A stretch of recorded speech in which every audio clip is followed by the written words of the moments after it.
Please do subscribe to Prajabheri News Channel.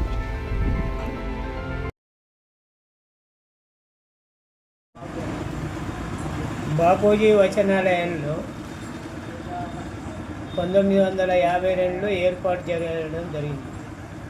అది ఏర్పాటు కూడా ఏంటంటే 3 లైబ్రరీలను కలిపి ఒక లైబ్రరీగా ఏర్పాటు చేశారు.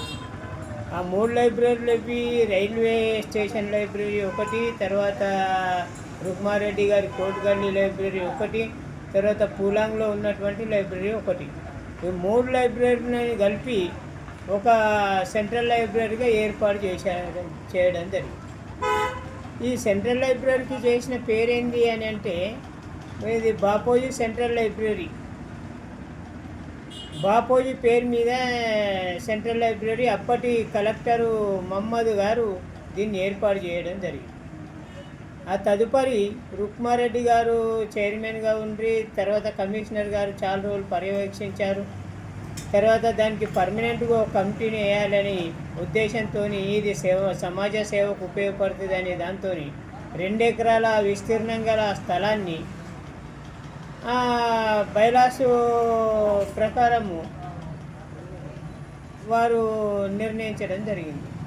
ఆ నిర్ణయించినటువంటి స్థలంలో అక్రమంగా వెలిసిన ఈ యొక్క పిఎల్ఎంఎస్, తర్వాత సాయిరెడ్డి పెట్రోల్ పంపు వాళ్ళైతే ఇది మా స్థలం అని కోర్టుకు పోయారు. కోర్టులో చాలా రోజులు కొట్లాడారు. తర్వాత పిఎల్ఎంఎస్ వాళ్ళు అయితే ఇది మా స్థలము అని కొట్లాడారు. ఎటు కాని పరిస్థితులలో 2 పిఎల్ఎంఎస్ పెట్రోల్ పంపులు, సాయిరెడ్డి పెట్రోల్ పంపు 2 కలిసి అది మా స్థలము కాదు, ఇది బాపూజీ వచనాలయం స్థలమే అని అంగీకరించారు. ఎందుకు అంగీకరించారంటే కోర్టు తీర్పు ద్వారా అంగీకరించారు. వాళ్ళు వ్యక్తిగతంగా సాయంగా అంగీకరించారు. రేపు నేషనల్ ఉమెన్ రైట్స్కు నేను ఫిర్యాదు చేయడం జరిగింది.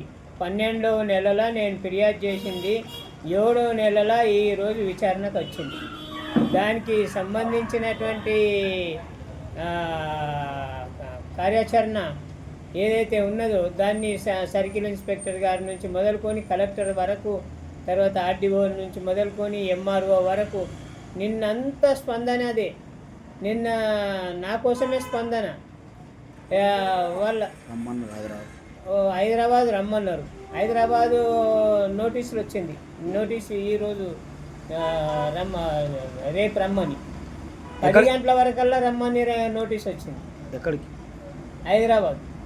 హైదరాబాదు నోటీసు రావడంతో 10 గంటలకు పోవాలని నిశ్చయించుకొని రేపు వెళ్తున్నాము. రేపు తాడో పేడో తేల్చుకుంటాం. దీనిపైన కాపాడుతాం. బాపూజీ వచనాలయాన్ని కాపాడుతాం. రక్తాన్నైనా ఇస్తాం. బాపూజీ వచనాలయాన్ని ఆస్తుల్ని పరిరక్షిస్తాం. తర్వాత దీంట్లో ఉన్నటువంటి కిరాయిదారులను ఎవరైతే ఉన్నారో వారు కిరాయి పెంచమని ఎవరైతే హరాస్మెంట్ చేస్తున్నారో కిరాయిదారులని కూడా వీళ్ళు వేధిస్తూ ఉన్నారు.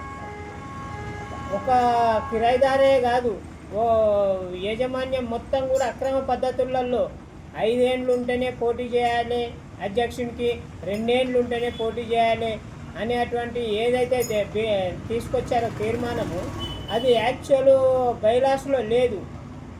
వీళ్ళు సొంతం చేసుకోవాలనేటువంటి ఆలోచన నుంచి దుర్బుద్ధి పుట్టినటువంటి ఈ యొక్క బాపూజీ వచనాలయాన్ని ప్రభుత్వ పరం చేయాలని, ప్రభుత్వం స్వాధీనం చేసుకోవాలని ఈ